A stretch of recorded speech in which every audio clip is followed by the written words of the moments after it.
কিছু কিছু মায়েদের কাছে আমার বিশেষ রিকোয়েস্ট, প্লিজ তোমরা তোমাদের বাচ্চাদেরকে রাস্তাটা ওয়াশরুম হিসেবে দেখিও না। এই কথাটা বললাম কারণ আজকে যখন বাবার সাথে কাজে বেরিয়েছিলাম, রাস্তায় একটা জায়গায় বিশাল গন্ডগোল দেখলাম এই ব্যাপারটাকে নিয়ে।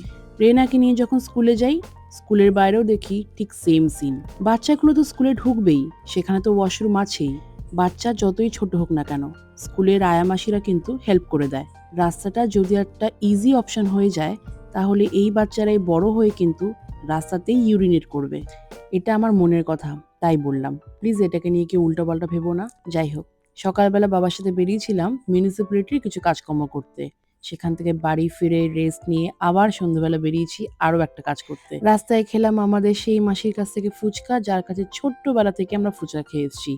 এই দিকে আর একদমই আসা হয় না, তাই ওনার কাছে ফুচকাও খাওয়া হয় না। উনি আমাদের দেখে বেশ খুশি হয়েছেন। তারপরে ওখান থেকে গেলাম সেই শাড়ির দোকানে, যেই দোকান থেকে আমরা ছোটবেলা থেকে দেখতাম মা শাড়ি কিনতো। এখানকার স্টাফগুলোও আমাদের ছোট্টবেলা থেকে চেনে।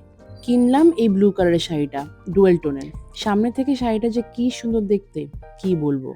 ভালো করে দোকানটা তারপরে দেখে নিলাম, কারণ আবার কবে আসবো তার ঠিক নেই। কারণ আজ অলমোস্ট 10 বছর পরে এই দোকানটাতে কিন্তু গেছিলাম আমি। খুচরো খাচরা কাজ নিয়ে বেরোলেই আমার আর আমার দিদির খালি খাওয়া পায়। এটা খাই সেটা খাই, মানে হাবি-জাবি যা চোখে পড়ে তাই খেতে ইচ্ছে করে। খেলাম এই পাঁচমিশালি বাদাম মাখাটা। বেশ ভালো লাগলো খেতে। ১ম বার আমার খাওয়া। এই হাবি-জাবি করে এই সময় কাটানোটাও কিন্তু লাইফে খুব ইম্পোর্টেন্ট।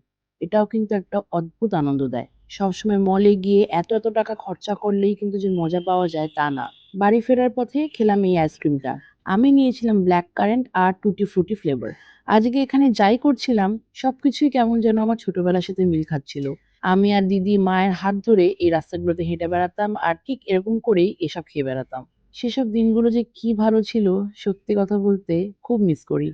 আজ হাতে টাকা আছে, কিন্তু সময় নেই। আমি আর আমার দিদি একসাথে থাকি ঠিকই, কিন্তু দুজনের একসাথে বসে গল্প করারও সময় নেই। তাই আমাদের মাঝে মাঝে এরকম করে বেরিয়ে পড়তে বেশ ভালো লাগে। আশা করছি আমার এই মিনি ব্লগগুলো দেখতে তোমাদের সবার খুব ভালো লাগে। Thank you for watching. Tata.